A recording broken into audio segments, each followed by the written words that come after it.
Good afternoon and welcome to the Spotlight on Debate Breakdown, the Vice Presidential Debate Edition. This program is a production of Richland Student Media and Richland Student Government Association. I'm your host, Barbara Gandica. The second debate of this election season and the only debate among the Vice Presidential debates lacked the fireworks of their presidential counterparts. But did they do a better job at answering the questions? We will talk with Richland students about their takeaway from the debate and find out what they learned. The Richland Government Professor Patrick Moore will serve as a moderator for the conversation. Please leave your cameras on and raise your hands in a virtual way so we can respond to your questions. With that, I will turn it to Professor Moore. Thank you very much, Barbara. Let's just open today by asking our panelists what their general reaction was to the vice presidential debate. What did you learn? Was it better or worse than the presidential debate? Did you enjoy it more? Did you learn more? What was your general reaction to the vice presidential debate? And I'll start with you, Edward. What was your reaction? Oh, thank you, Patrick, for having me. So my reaction was like this was a better debate because both sides were calm, and both sides, Vice President Mike Pence, who's the incumbent, and so Senator Kamala Harris, who's the candidate running for that office, also answered some answered the questions, and it was not like a dog back in another person like woo, what I'm saying, like what we had to see in the presidential debate. So I feel like I kind of do learn. I mean, I enjoyed it. I mean, I had fun. I was like listening, pick up from from this side, So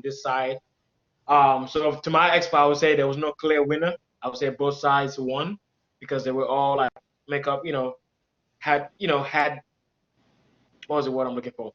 Like put their remarks and their position forward on what what the current administration or the next administration is going to do for the next 4 years. So I feel like it was a good debate and I learned a lot. So yeah. Okay, thank you. What about you, Isra? What was your reaction? Well, my reaction to that had been, well, first of all, thank you so much for having me here. It's a pleasure to be speaking with everybody and being able to converse about this. I think this is really good. Second, I think it was the stark difference between the two parties was more obvious here than it was in the presidential debate. Because during the presidential debate, it was more so you said this, I said this, kind of an accusatory thing back and forth. And this one, because it was calmer and because it was more civil, I'd say, the ideas reflected better, and you could really clearly see who was answering what kind of questions and when questions were being dodged or being danced around rather than directly being addressed. So both of those were entertaining, but more informative one was the one that happened with the vice presidential one that happened on Wednesday, I believe. Thank you so much. That's a great response. I appreciate it. What about you, Ferdinando? Hi, thank you so much. Beforehand, if you hear any background noise, I apologize. I cannot control that. But I do have to agree with the previous panelists. It is refreshing to see that we can have some type of debate where there are actually ideas being discussed instead of the whole you and not letting anybody to speak and not really learning much about what is supposed to be addressed for the future. So for me, it was just refreshing again. To be able to hear a little bit more of the actual proposition instead of just battle royale. So yeah. Okay, now before I let you go, and I need to go back to Isra because I didn't ask this question. Edward answered it without being asked. Who won? Ferdy, who won the debate? Was there a winner? For me, there was not a winner. Not a winner. Isra? To that had been. I apologize for that. Okay, so for me, there wasn't. I'd say Kamala won from the perspective of strength and calmness and demeanor. However, Pence is pretty close because of the fact that he's got good experience and he's got good political backing. So it's a 50-50 in my opinion, but as a woman, I definitely agree with Kamala more. I don't agree completely with her ideas, but I loved her stance and her demeanor and her overall presence during the entire thing. She didn't seem like she got easily scared. And she, in fact, did seem a little bit more threatening, which a lot of people could see as a negative. But I think if it's a man-dominant world, she did a really good job at representing women as a whole. Okay, thanks. Reagan, Thank you, your Patrick. turn. To me, I definitely think Senator Harris won as well. When she entered the stage, she had an immediate dominance. She asserted herself very well. Even when he was trying to talk over her, she was like, no, this is my time. And I think she did it in a different way between Biden and Trump, whereas Biden was like, you know, still trying to talk and kind of letting Trump talk over him. She was like, no, are you finished? Because it's my turn. And I really just admired that in her as well, because she really showed us that she is a fearless person as well when she is in the Senate as well and she's doing her job. And I love how she backed herself up and said, you know, when he came for her record, came for her past accomplishments, she said, no, I did this and I did it well. And so I love that about her. And I just really like her stance and how she came at every situation. She always had, you know, something positive and something confident to say about it. Okay. Okay. After the debate, Twitter was alive with the fly. Did the fly contribute to Pence's performance? Did he help or hinder? No comments about the fly. That's okay. We can go without the fly. All right. Thank you all, and I will throw it back to you now, Barbara. Thank you, Professor. A quick comment about the fly. I think it's the fly won the debate. That was the most memorable part. It did. Yeah, well, now we'll show 4 clips from the debate, and the topics that are going to be covered are the coronavirus response, the economy, the Supreme Court, and the transfer of power. We will present the clips individually and ask for your response. The first clip deals with how the candidates and their respective presidential partners will respond or already have responded to coronavirus. And our nation has gone through a very challenging time this year. But I want the American people to know that from the very first day, President Donald Trump has put the health of America first.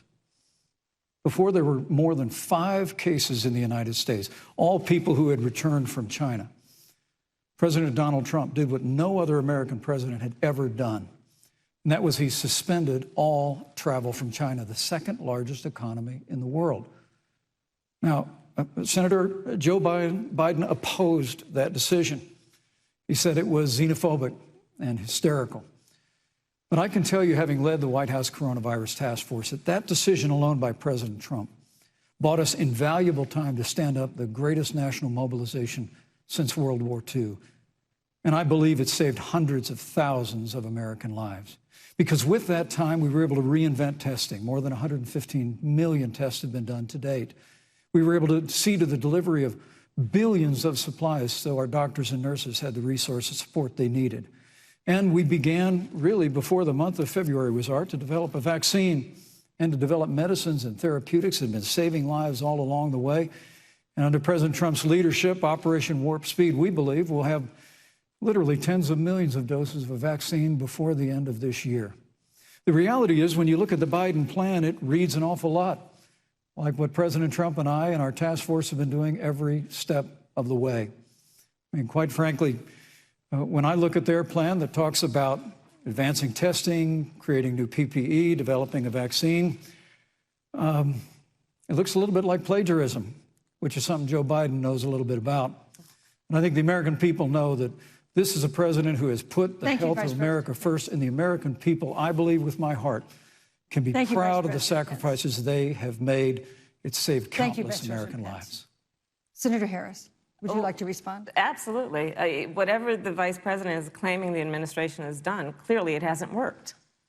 When you're looking at over 210,000 dead bodies in our country, American lives that have been lost, families that are grieving that loss. And you know, the vice president is the head of the task force and knew on January 28th how serious this was. And then thanks to Bob Woodward, we learned that they knew about it. And then when that was exposed, the vice president said, when asked, well, why didn't y'all tell anybody? He said, because the president wanted people to remain calm. Well, let's get no, but Susan, this is important. Susan, I want to add, but here. Mr. Vice President, I'm speaking. I have to I'm weigh speaking. Yeah, you So can have 15 more wanna- seconds, and then we'll give the Vice President Thank a you. chance to So I respond. want to ask the American people, how calm were you when you were panicked about where you're going to get your next roll of toilet paper? How calm were you when your kids were sent home from school and you didn't know when they could go back? How calm Thank were you. you Thank when you, your Senator children Harris. couldn't see your parents because you were afraid they could kill them? Thank you for that clip, Mr. Vice President and Senator Harris. We appreciate your input. We'd now like to hear from our students. It's been an interesting time. We have over 210,000 people who have died from the coronavirus pandemic that we know about. Many of the experts say that that is an underestimate because of many people who will have died without having had a diagnosis from the coronavirus. And so I guess my question is several things. One is, what is your reaction to that? Would it, when they're talking about a vaccine available before the end of the year, would you trust a vaccine that is available before the end of the year? Who do you trust more with information? Although that may not be the best question, but what is your reaction, and what about the vaccine? Reagan, why don't we start with you this time? Thank you, Patrick. Personally, I really heard what Senator Harris was trying to get across, because I remember receiving a phone call from my mom who was still at work, and I happened to be at home at the time, and she was like, please hurry up, run to the store. You know, they're running out of toilet paper. We need supplies. We need food and stuff. And I just remember feeling so unprepared. And that's exactly what she was getting across. It has been months, and there has not been a plan that has been set in stone. They have not sat down with the American people and said, here's what we're going to do, here's how we're going to do it, and here's how we're going to get past this. And personally, I feel that, you know, having that reaction, I felt that we are unprepared and we're still unprepared. And I love the fact that she called it out, like, we have no plan. Where are we going to go from here? And as far as the vaccine, she also said earlier in the debate that, you know, if they do give a vaccine and scientists say, hey, you can take it, then, you know, by all means, she said she'll take it and I would take it as well. But I'm not going to take it from someone who, A, hasn't had a plan, and B, has said comments like, inject bleach into your arm. So no, I don't trust his opinion at this point. You know, if the main physician would come forward and say, hey, it's available and you can take it, then I would trust their opinion, because they are on the front lines and, you know, people like them are dying every day. But as far as someone who has not come up with a plan yet and doesn't even know his next main action, no, I'm not going to take it from him, not from his word. Okay, Reagan. What about you, Ferdinando? What was your reaction to the coronavirus segment there? Yeah, I agree with Reagan. Is the name again? I think yes, Reagan. It is. I mean, I don't agree with what the vice president was saying, that they have like reacted properly to the situation. Actually, like as you mentioned, most of the issues are really like we're knowing like the minimum. We're kind of like an estimate, and it's far over and has been damaging so much our country. And I believe that it will be look better, and I will appreciate it more if they recognize that there has been mistakes made. I feel like they're trying to point out like everybody's mistakes except theirs, which I don't appreciate. I think that they should own some of the responsibility of what happened, and they should try to come up with a plan. So if they actually come up with something that is more like feasible for the future, like it will be looking better, at least in my eyes, that they're just saying that they cut relationship with China or like whatever, the China virus or whatever. Like for me, it holds no fundament right now. And I do believe that Kamala Harris acted properly in that situation, pointing out some of the fallacies of what the vice president was leaving behind in his argument. Okay, so that was your sense of it. What about you, Isra? Were you swayed more by one argument or the other? And what about the vaccine question? So as far as the swaying part goes, I think as human instinct, we rely heavily on credibility, and our own sense of judgment relies heavily on the way the other person has reacted or the other person is able to make themselves appear credible. What I mean by that is that since the beginning, since March at least, when the cat was out of the bag and it's like, okay, we're like right in the middle of COVID, there's not much we can do except do prevention instead of actual preparation of public and so on. That kind of fell onto the leadership of the entire country, and in my opinion it was underprepared, even if it caught you by surprise. Like, for instance, the reports are saying that the president had been being debriefed since at least January, and China had been facing this since at least November of 2019. So it's not that you weren't aware of it, even if facts came to you later. It's the way that you reacted and responded to it that kind of hurt your own credibility. At this point, if Trump even shows me the paper signed by the scientist that actually shows all the graphs and breaks it down to me like I'm a dummy, I still would not believe him, because of the fact that I feel that he is more of a person who would rather blame someone else than take ownership of what he said, even if he's made a mistake, like Fernando said and like Reagan said. If mistakes are made, you got to reconcile it by actually admitting your fault first and then going towards corrective measures. As far as the vaccine thing goes, there are a lot of, at this point, because again of the administrative silence on the issue of what needs to be the best plan of action, I think at this point when the vaccine does come out, it's again going to be really politicized, in the sense that even if the vaccine works or it's been tested and everything is golden, it's like you have to take it, there will still be some people afraid of taking the vaccine because of the fact that the administration didn't indicate that, hey, this is what we're doing and this is what the next step would be.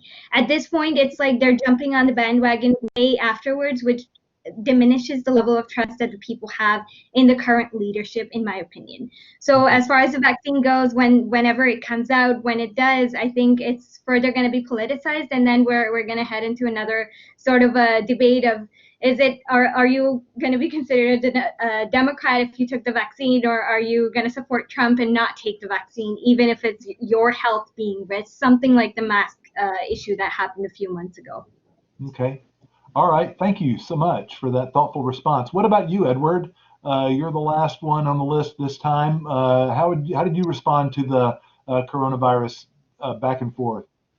Right. Well, I'm not gonna lie. I do agree with all my panel. I mean, all the panelists were saying. Reagan, Fernando, Esra. They knew this since January, and coronavirus started when? What, December? If I'm correct? Yeah, December in China. As a president, oh, as a president, you must send like a representative to China and look for details. Okay, what is going on? What's the problem? What's the issue? Like, how can we stop this? Because if you look all the way back to the Obama administration, Obama and Biden administration, the Ebola outbreak, what was the Spanish flu, or the flu N1. Yeah, the flu outbreak. They send representative to those places and see what's going on. What kind of action they should do, and they knew about it and they took action. I mean, we didn't have no shutdown of economic. We didn't have no school shutdown. We didn't have to wear a mask wherever we are. I mean, the notion that even if you think about it, last week or last 2 weeks during the presidential debate, when Trump was saying, "Oh, we did this in coronavirus, blah blah blah." If you knew about it, tell the American people, find a way. Say, okay, guys. Saying that, oh, they closed down the border from. No, they did it later, like in March or April. That's when they closed down the border. Or matter of fact, they didn't close down the border. They closed half of the border from China. So because when Pence was like, "Oh, we closed down all the borders," and Biden was opposed to it, and Biden was not even opposed to that closing the border. Biden was like, "Okay, we need to shut down the border, so at least we can save people's lives." Let me ask all of you what difference it makes, if anybody, if it makes a difference to anybody, that we do know that China was slow in announcing the seriousness of the virus. Does it matter to you that China was a little bit slow? Does that make a difference in your evaluation of the situation? It Who is definitely gonna? matters. Oh, sorry. Reagan? I got you.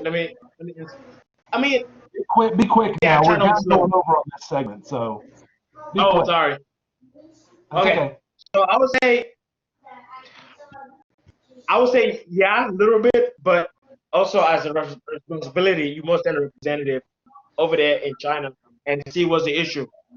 Don't wait and just say, oh, those are China's problem. It's not our problem. So, So I think it's both does sides. matter to you. It does make a Yeah. difference. How about you, Well, Reagan? yeah. I agree. It does matter that China was a little slow. However, Senator Harris also mentioned that during the Obama and Biden administration, they did have a disease and pandemic team that was in Washington, like the White House, and B, it was also in China. And Trump, when he was elected, pulled that group out and disassembled the group that was in the White House. So, when it did hit and we did have that team already, he disassembled it. So now, you're looking crazy and saying, oh, I didn't have any support and China was slow. To me, those are excuses because you had every opportunity to keep everything that Obama and Biden had made and maybe change it in your own way. But he took out everything and tried to enforce new rules.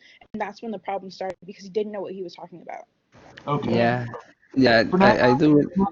Isra, anything telling? We're in kind of a time bind here, so. Yes, no, don't worry. We will be quick. I was about to mention that Trump disassembled the group that it was supposed to prevent these kind of things. And disregarding of how China managed their country, we have seen other countries who responded to it correctly, and it hasn't been that effective in their end.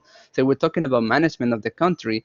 We cannot really blame how China did. We can only respond on how we do our things, and I think that we have not done properly in that Okay. area.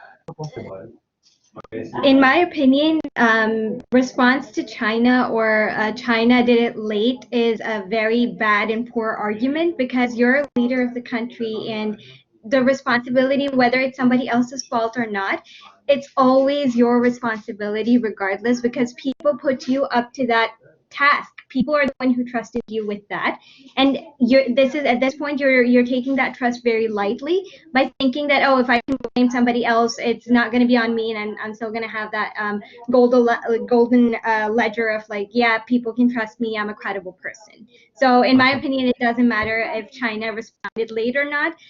What mattered was you responded it as soon as you found out. If you were negligent, then it's still your fault. If you weren't and you didn't have resources, it's still your fault. So to me, it doesn't matter what China's thing was.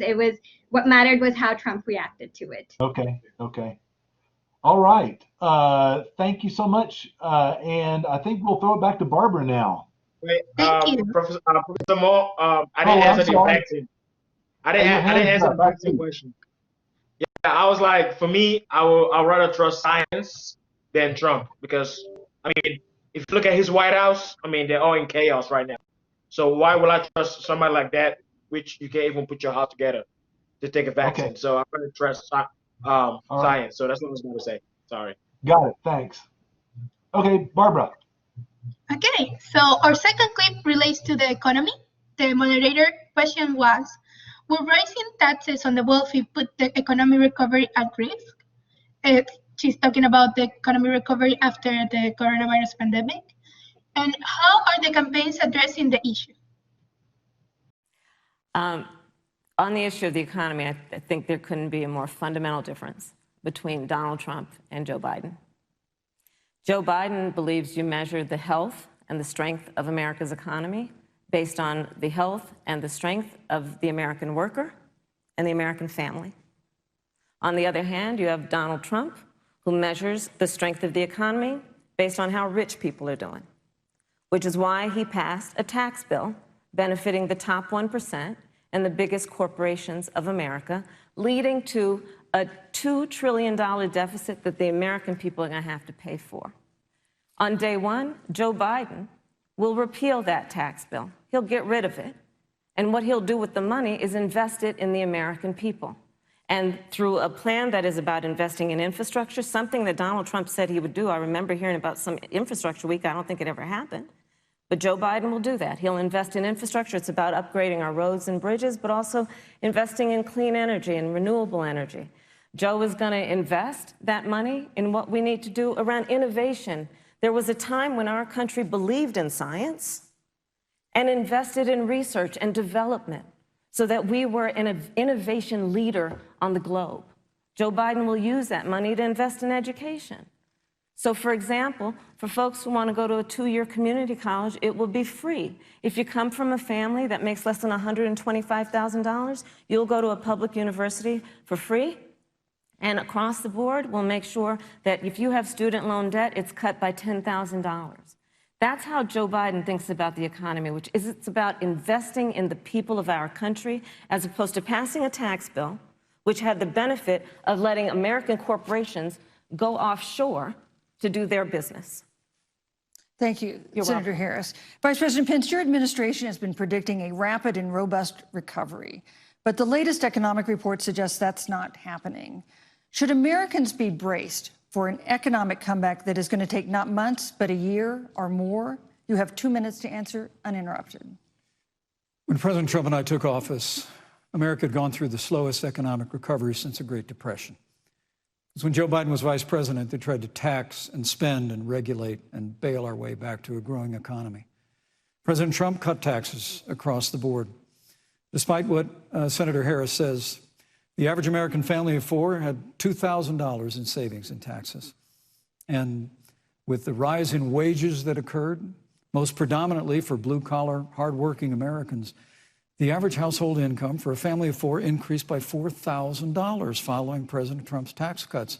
But America, you just heard Senator Harris tell you, on day one, Joe Biden's going to raise your taxes. It's really remarkable to think, Susan. I mean, right after a time where we're going through a pandemic that lost 22 million jobs at the height, we've already added back 11.6 million jobs because we had a president who cut taxes, rolled back regulation, unleashed American energy, fought for free and fair trade, and secured $4 trillion from the Congress of the United States to give direct payments to families, saved 50 million jobs through the Paycheck Protection Program. We literally have spared no expense to help the American people and the American worker through this. Joe Biden and Kamala Harris want to raise taxes. They want to bury our economy under a $2 trillion Green New Deal, which you were one of the original co-sponsors of in the United States Senate. They want to abolish fossil fuels and ban fracking, which would cost hundreds of thousands of American jobs all across the heartland. And Joe Biden wants to go back to the economic surrender to China, that when we took office, half of our international trade deficit was with China alone. And Joe Biden wants to repeal all of the tariffs that President Trump put into effect to fight for American jobs and American workers. Joe Biden says democracy's on the ballot. Make no mistake about it, Susan. The American economy, the American comeback is on the ballot. Okay, thank you for that clip. And I am really interested in what our panelists have to say about this segment of the debate. There's a lot to say, and I would love to get into a lot of detail, but I think one of the most important questions is this stimulus. There has been a stimulus package. Both Senator Harris and Vice President Pence referred to it, and there's discussion of another stimulus package that could come out. And now there were negotiations going on, and then President Trump put a halt to those negotiations, and then 12 hours later tweeted that he wanted to start them up again. But let's say we have another stimulus package. How would that affect you? How would that affect your vote? This is a debate about the election. If there is another stimulus package, would that, I guess one question, what is your general reaction to that whole issue? And then more specifically, what would it do about your vote? Would it affect your vote? If you got another stimulus check, how would that impact your vote, if at all? And I think we'll start with you this time, Ferdinando. So I think that Trump is intending to hold the bonus packet or whatever that the name is. For me, it wouldn't matter. Honestly, like I think that's almost like a responsibility for them to help. And whether or not they give it or not, I think like at this moment it's more like toward like trying to swing some votes, and I will vote more of the ideas and not too much if they give me money or not. That's like secondary to me. I did notice that they both were kind of like discussing this economy, and they were like leaving out a lot of fundamental part of their arguments. So I don't go too much into detail because I don't think they really talk about it like neutral. They just trying to look at, they're trying to make themselves look good.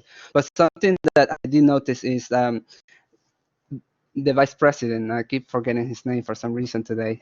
He's kind of like mentioning that the whole Green Deal idea is bad, like it's gonna be financially run anything. But like whenever you are in charge of any company, you have to take into consideration that there is a sustainability component that you need to address. So he trying to think like to invest in the world is a bad idea when it's substantially more productive for you to think on the future, because if your world dies, like it doesn't matter how money you're going to have at the end, you just die. So you have to invest in this regardless of.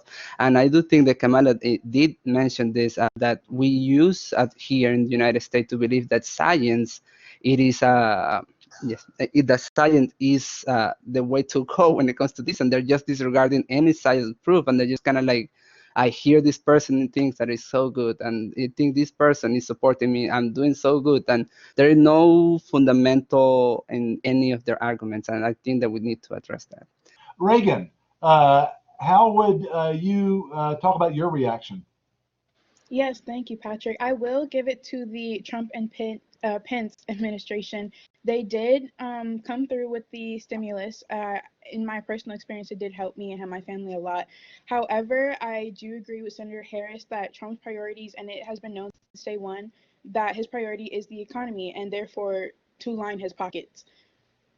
And to me, that's not where our focus should be. Our focus should be on the health of individuals right now, not necessarily the money. And you see that a lot when it comes with this whole back and forth between the schools, opening the schools. His whole thing was, oh, the economy is suffering because our schools aren't open.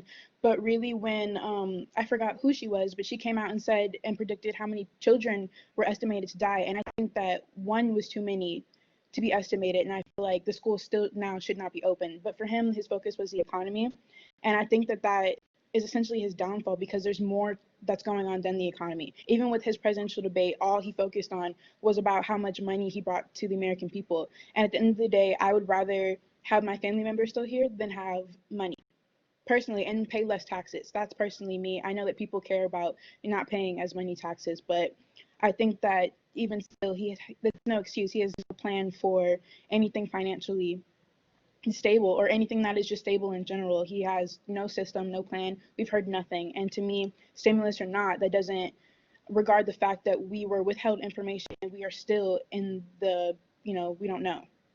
Okay. Thank you. Thank you. Isra, how would you react?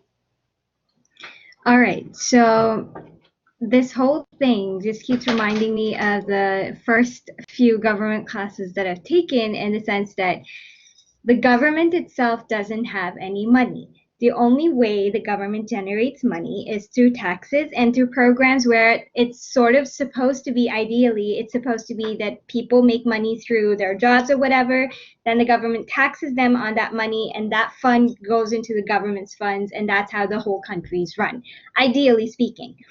However, due to the misinformation spread around and due to the lack of education of the common people, what I would say, I think there's a lot of gray area where the Trump administration and politicians in general play with, especially when it comes to gaining favor of people's vote.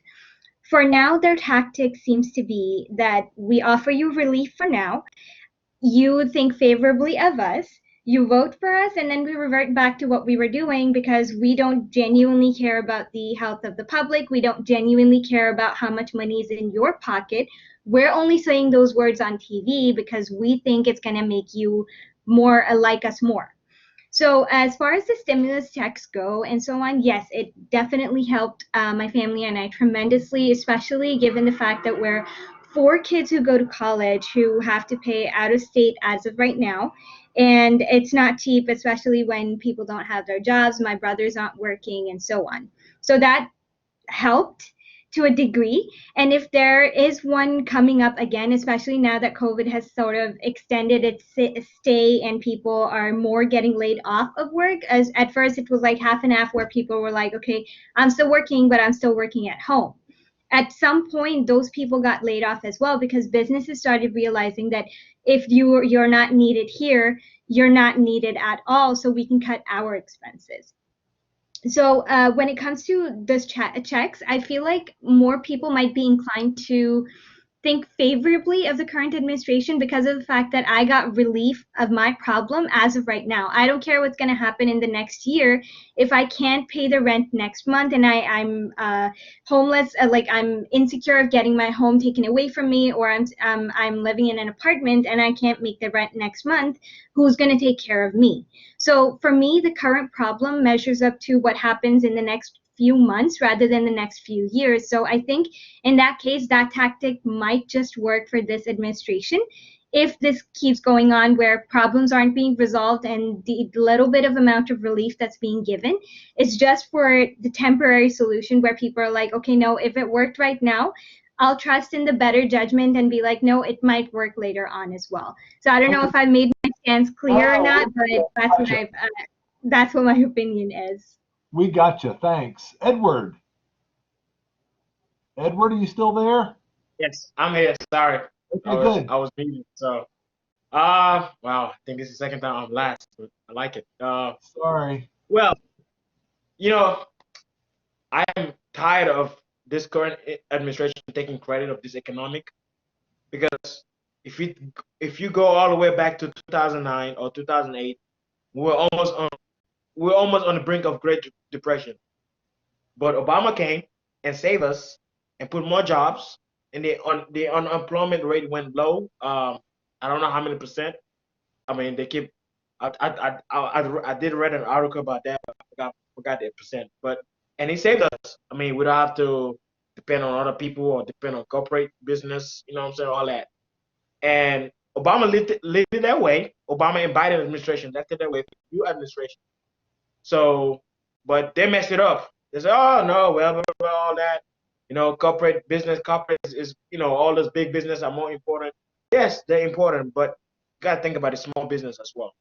Because, maybe like people like me and you, we rely on our small business here and there, what we do in the side. Then people that's rich and have a big company like he does, like, Trump Tower, Trump this, Trump that, everything. Although that's okay, but that's not important right now. And also the health of the people. So he came and did all this great tax relief, which he called tax cut, which is not a tax cut, because if there's a tax cut, why am I paying more taxes than the rich guys? I mean, is that fair? No. So that was bad. And I do agree with Kamala Harris. That was bad tax cuts. They did just to benefit the rich people. It was not benefit me. I was not living in a condo or a mansion. I'm still living in an apartment. You know what I'm saying? Having my little job, helping my mom. And the stimulus check, yes, it helped my mom. I mean, my mom has it. But it helped my mom like for 1 month just to pay the bills. It helped my mom to buy rice, buy new TV, buy this. No.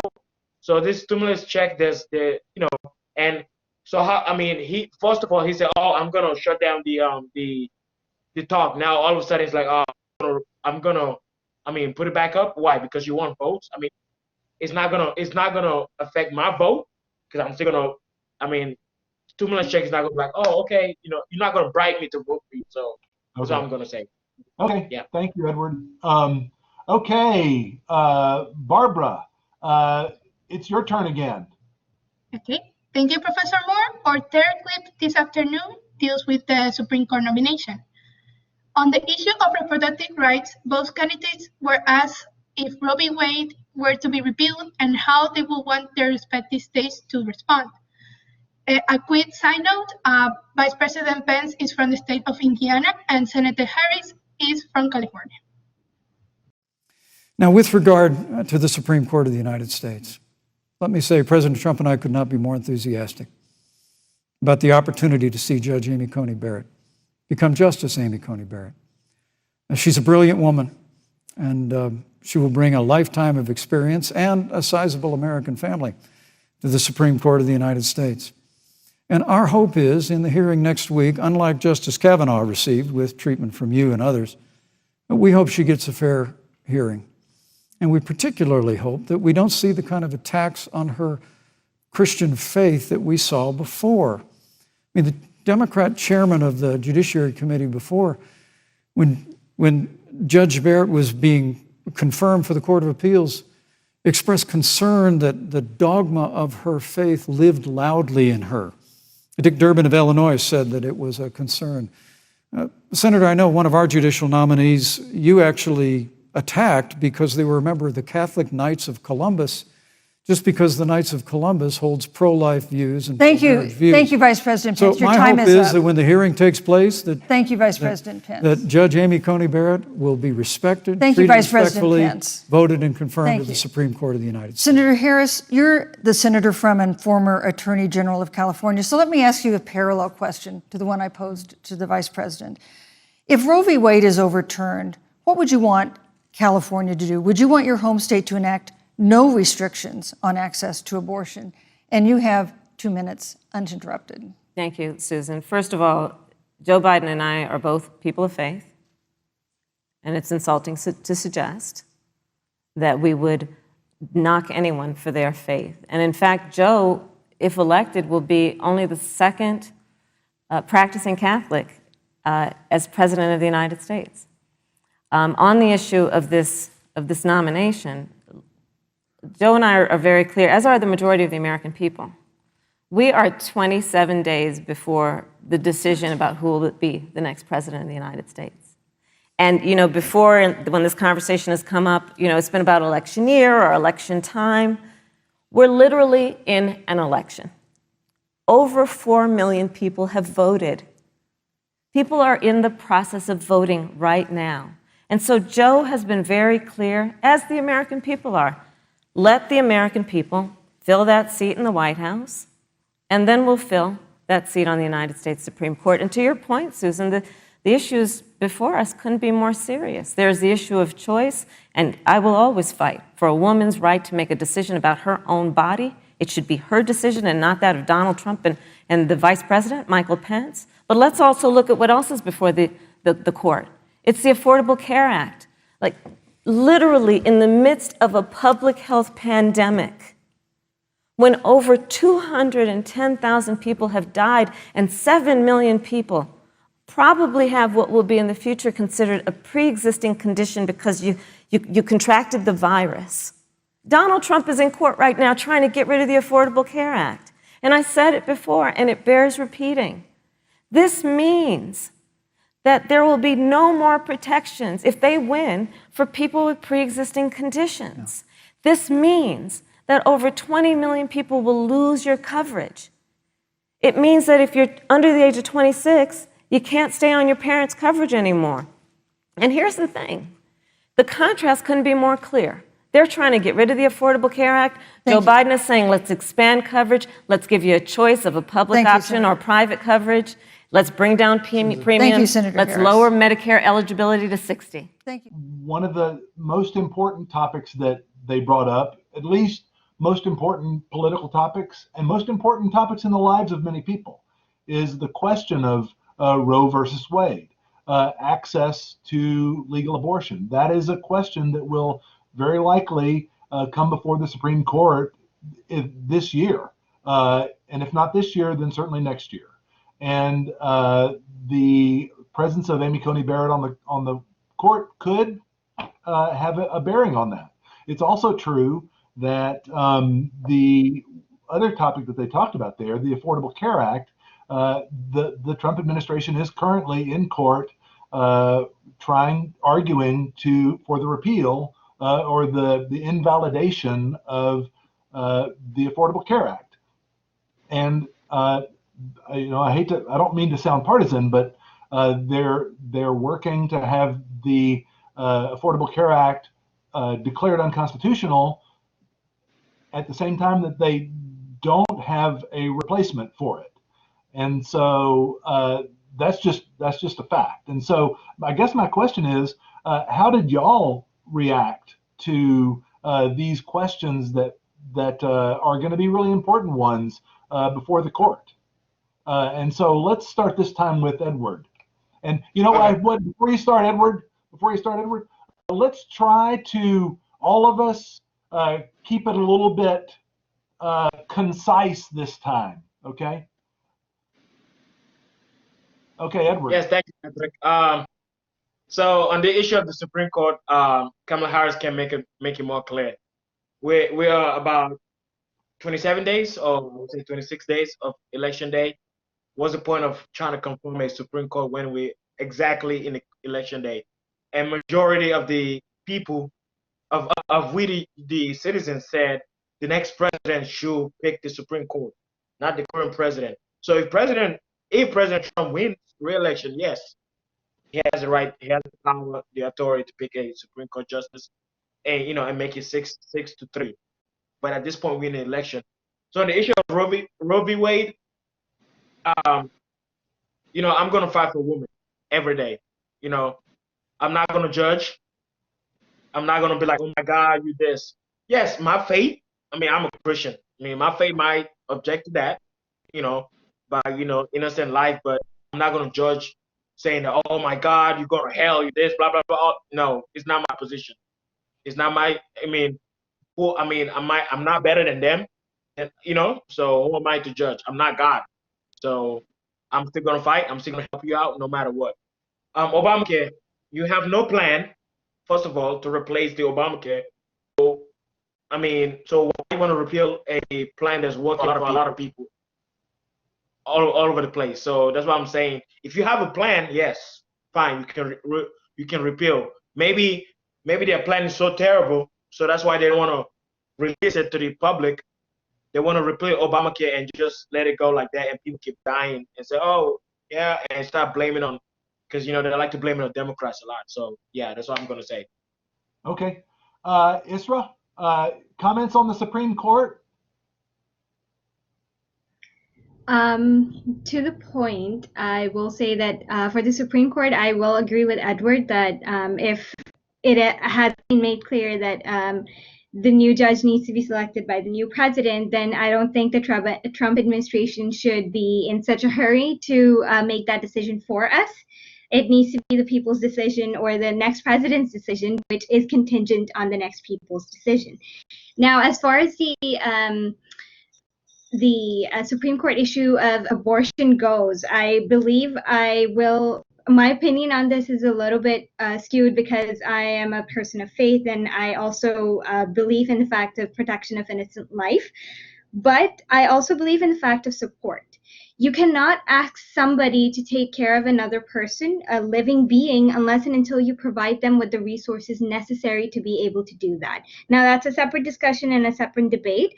But as far as the selection of judges go, it's understandable that if they align with your belief system, and if they align with the things that you believe in, chances are they'll be making more favorable decisions that are favorable to you, or that you most probably agree with.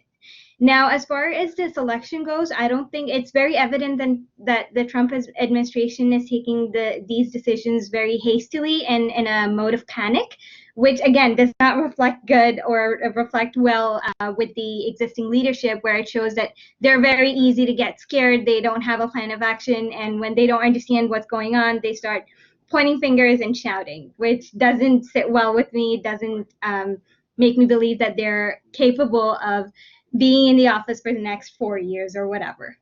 Okay, thank you. Ferdinando.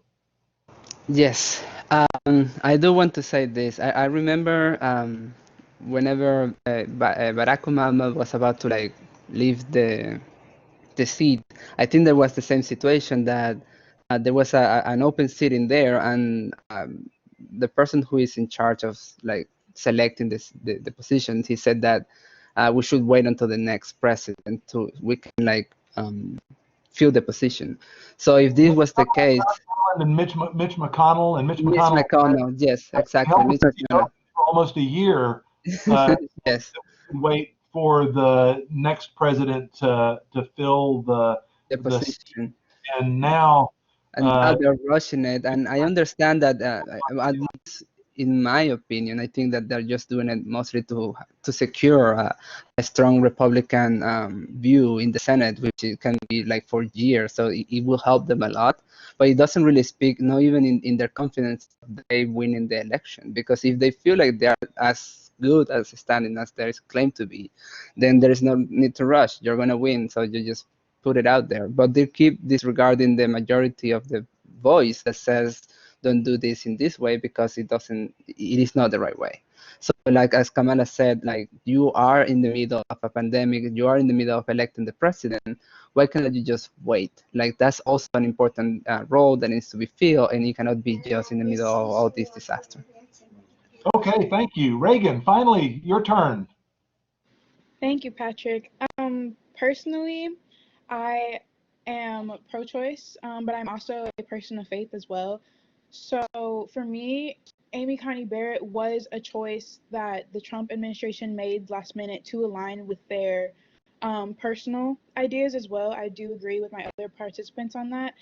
Also, I did research Amy Coney Barrett and just a little bit about her cases as well. And, you know, I feel like when Pence said that they were making attacks on her Christian faith, I think that was really hiding the fact that they actually said that she makes her opinions based on, you know, her faith. And I think that sometimes in certain situations, that's not exactly appropriate. Like she's had a lot of allegations that say that, you know, in like immigration cases, because she believes that people shouldn't come from other countries, she's more hesitant to give people like visas and stuff like that. And to me, that's just unfair. You shouldn't rule by your head, or you shouldn't rule by your heart, you should rule by your head and rule by your morals and what you have studied. And so for me, she's not the right fit. I think that we should wait for people, or for the president to get into office and for people to vote in the president, and therefore vote in that seat and that person that can fill that seat. Because to me, Trump wants somebody that can align with his ideas, but that's not exactly appropriate right now. And I just felt like it was also very inappropriate to Ruth, because she was loved by a lot of people. And the fact that she, you know, she passed away and then all of a sudden they were like, no, we're going to fill her spot immediately. That to me was just so inappropriate, so inappropriate. She was very loved by a lot of people. I mean, they're still, you know, talking about her in the news, and people are still visiting the Supreme Court and, you know, putting flowers by her grave. So to me, it was just inappropriate. And when it comes to the Affordable Care Act, as somebody who is under 26 and still relies on my mom for health insurance and car insurance, and who cannot afford that by myself, to get rid of that would be detrimental to a lot of the youth. Yep. Okay. Thank you very much. I appreciate all four of your responses. And now, once again, back to you, Barbara, for the final clip. Thank you, Patrick. So finally, on this afternoon, we're going to talk about the election, an essential part of the American democracy, the peaceful transfer of power, and how the candidates have reacted to it. The vice presidential candidates were asked what steps they would take if the President Donald Trump loses the election and refuses to take a peaceful transfer of power. It is an issue that he has committed to on several times, and he has refused to give up the power. So now it's time to roll the clip.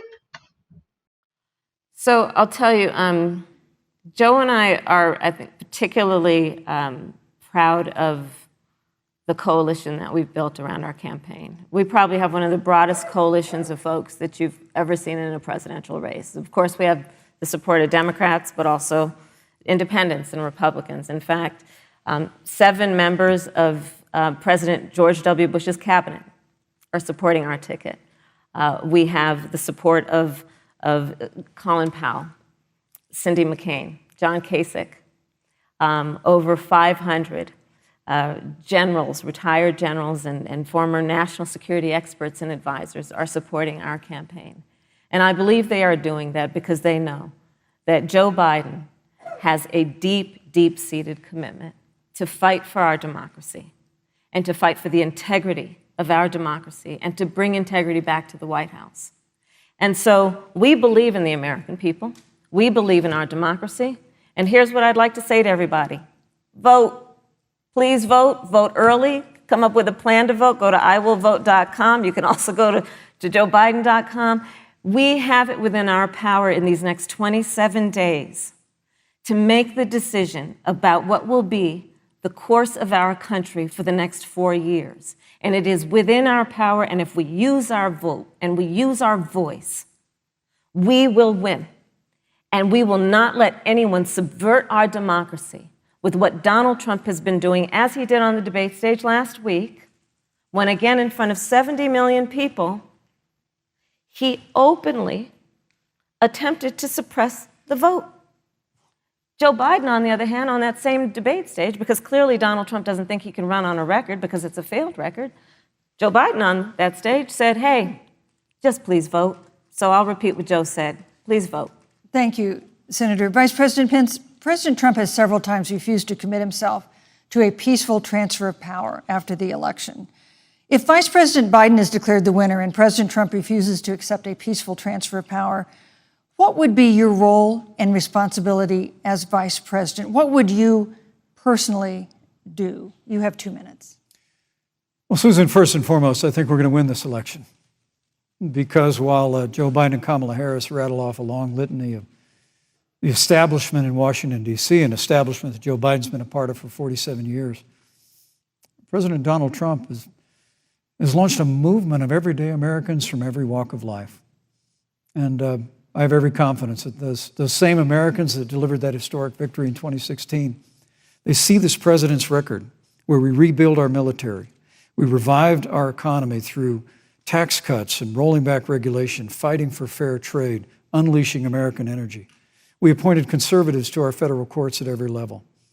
And we stood with the men and women of law enforcement every single day. And I think that movement of Americans has only grown stronger in the last 4 years. But when you talk about accepting the outcome of the election, I must tell you, Senator, your party has spent the last 3.5 years trying to overturn the results of the last election. It's amazing.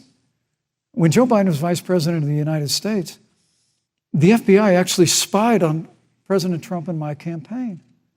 I mean, there were documents released this week that the CIA actually made a referral to the FBI documenting that those allegations were coming from the Hillary Clinton campaign. And of course, we've all seen the avalanche, what you put the country through for the better part of 3 years until it was found that there was no obstruction, no collusion, case closed. And then, Senator Harris, you and your colleagues in the Congress tried to impeach the President of the United States over a phone call. And now Hillary Clinton has actually said to Joe Biden that in her words, under no circumstances should he concede the election. So let me just say, I think we're going to win this election. President Trump and I are fighting every day in courthouses to prevent Joe Biden and Kamala Harris from changing the rules and creating this universal mail-in voting that will create a massive opportunity for voter fraud. And we have a free and fair election. We know we're going to have confidence in it. And I believe in all my heart that President Donald Trump's going to be reelected for 4 more years. The peaceful transfer of power has been a hallmark of American democracy or of the American Republic, whatever words you want to use, since the founding of the Republic. And it is interesting, I guess, when one of the candidates refuses to acknowledge at least the possibility that they will lose and to commit to a peaceful transfer of power should that happen. I don't know. Nobody knows who's going to win the election. But there have been commentators presenting multiple nightmare scenarios about how the post-election process can happen. And with all of the talk, and you just heard Vice President Pence talk about mail-in ballots as a source of fraud, for which there is no evidence, of significant fraud anyway. and once again, I hate to sound partisan, but it's just the truth. Um, and yet that can poison the atmosphere. And there's been talk about how if for example, in Florida, very important electorally, very important because it's a close state, it's a very purple state, it could go either way, and it's a significant number of electors. If, just say, as an example, if Joe Biden were to win the most votes in Florida, we would expect that the Electoral College votes would be committed to Joe Biden. But if there is a claim of fraud, there's been discussion that the legislature, the Republican legislature, will declare that it's a fraudulent election and appoint a slate of electors that are committed to the president instead of to President Biden or to Vice President Biden based on this claim of fraud. And so we could end up with a real constitutional crisis with two slates of electors. One slate who believe themselves to be the legitimate slate based on the election results, and another slate who believe themselves to be the slate of electors that's legitimate based on an allegation of fraud. And so it could get really murky. And so I guess I'm curious, what's y'all's reaction to the hesitancy of President Trump to declare unequivocally that he will peacefully cede power should he lose the election? This is one of the topics that's really weighing heavily on me, and I've got a lot to say, but I'm going to let y'all talk instead. So why don't we hear from who wants to go first this time? How about if we Let Isra hear let Isra go first. from Isra first?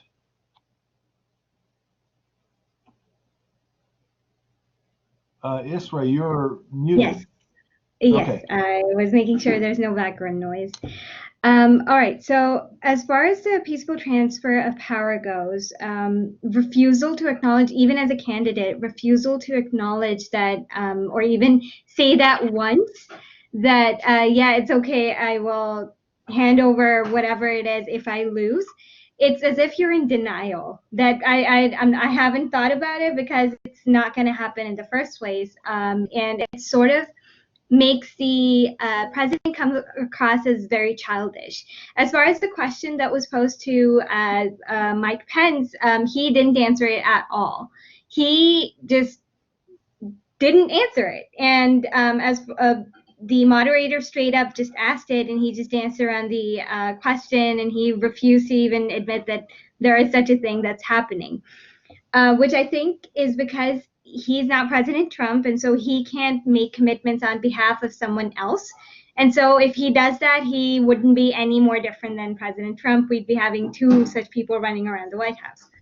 But anyways, as far as not being able to admit that, it shows very poor qualities of a leader in terms of not being able to acknowledge or wanting to even think about it, that, okay, what happens in a case that this person refuses to hand over power? What's the plan of action? Because from what we're seeing right now, with all the tantrums that we've seen throughout the 4 years, all the accusations and everything, we've seen that there might be like a very high chance it could happen, right? So in this case, it's more of a question of, okay, how do you make somebody else listen, even when they themselves aren't wanting to? So I'm not sure if I have answered your question to that, but that's my stance on it. That's my opinion towards it, that not being able to admit or even commit to it sort of presents you as a weaker leader. And it just shows that you're either living in fantasyland, that you think you're going to win all throughout, or you have some information that the rest of us don't, which makes you believe that you're going to win. Okay, thank you. Ferdinando. Okay, so yes, I do have to agree with Israel in the sense that Mike Pence just did not address the question at all. But for me, it is also, I mean, obviously he was prepared for that. Like, I'm pretty sure that he was prepared to not reply to the question and try to portray as a more strong, more view, like, we're going to win. I don't even have to think about it. For me, it is quite concerning because it is something that it has been a thing here in the United States that you should be able to recognize whether, at the very least, to recognize that, okay, if I lose, I will give up my position. So I think that due to the circumstances that we're in, that is a really bad move because you're just generating some sort of social discomfort that it is not necessary. I don't know why you cannot just simply say, yeah, we're gonna be doing what we always do. That is, we concede if we lose. I do have this concern, and I think that you mentioned it already, that they're trying to like go the real way on how to win the elections, either by like constituents or like another way. So I am very concerned, and I'm gonna try to avoid not to expand too much because of time.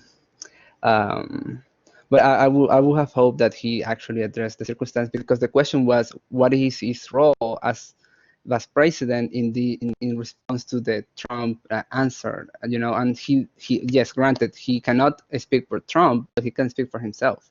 So he also has a role to do in here, and he just also opted to ignore this as well, just to not put himself in an uncomfortable position with, I guess, Trump in this case. Okay. Mhm. All right. Thank you.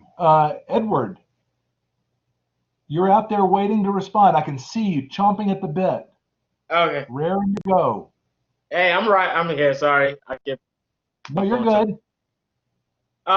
So in the conversation of transition of power, I mean, that's been the fundamental since the dawn of this nation, since the forefathers fought, died, you know, write the Declaration of Independence, wrote the Constitution. I mean, it's even in the Constitution. You know, what? Whoever lose the election, I mean, that person will be president elect, and doing from like December, January, then that the president elect will visit the current president, the outgoing president who's leaving, and hey, shake hands, ride to the inauguration day, and see the person get sworn in. So, you know, as a president, you saying that, oh, you will see what happens. Oh, I mean, come on now. I mean, if you lose, you lose. I mean, I will. I don't want to use student government as an example because that's a mental, but I'm just saying, like, for example, I'm the president, Fernando's the vice president, and he won, and we are running it right now. That he won. I mean, it's my duty to transfer power to him because he's the next president. I can't just be like, oh no, I'm gonna stay in power. I don't care. I'm the president. Blah blah blah. I'm not gonna hand it over. I'm not gonna hand over my position to Fernando. I mean, that's what a third world country. That's what a third world country does. Because I mean, I know because of time, because I would like to explain about exactly what happened to my country where I'm from, Gambia. The current president back in 2016 lost the election, and he said, okay, hey, you won the election, there you go. But later on, he's like, oh, I'm not going. I'm not leaving. I'm going to stay here forever. I don't care. I lost the election. Except other African countries have to send their military, like their forces, military forces, to force him out before so they can swear in the new president of Gambia, where I'm from. So hopefully that don't happen right here because this is democracy.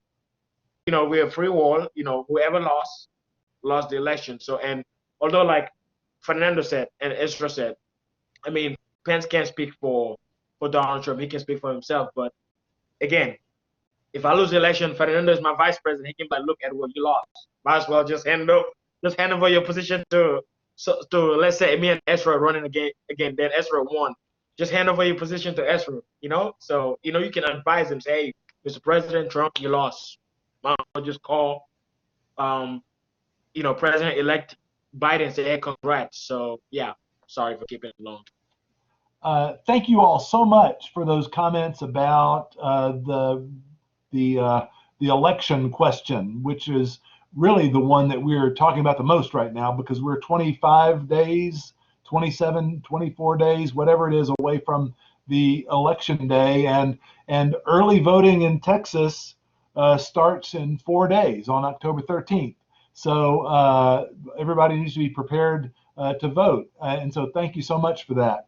And with that, having said that, I will send it back to you, Barbara. Thank you so much.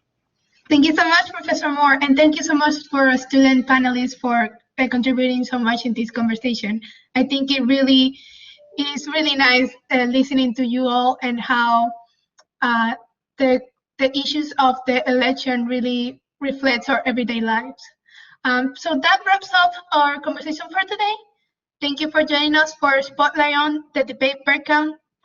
For Chronicle TV, I'm Barbara Gandica. Thank you so much for joining us.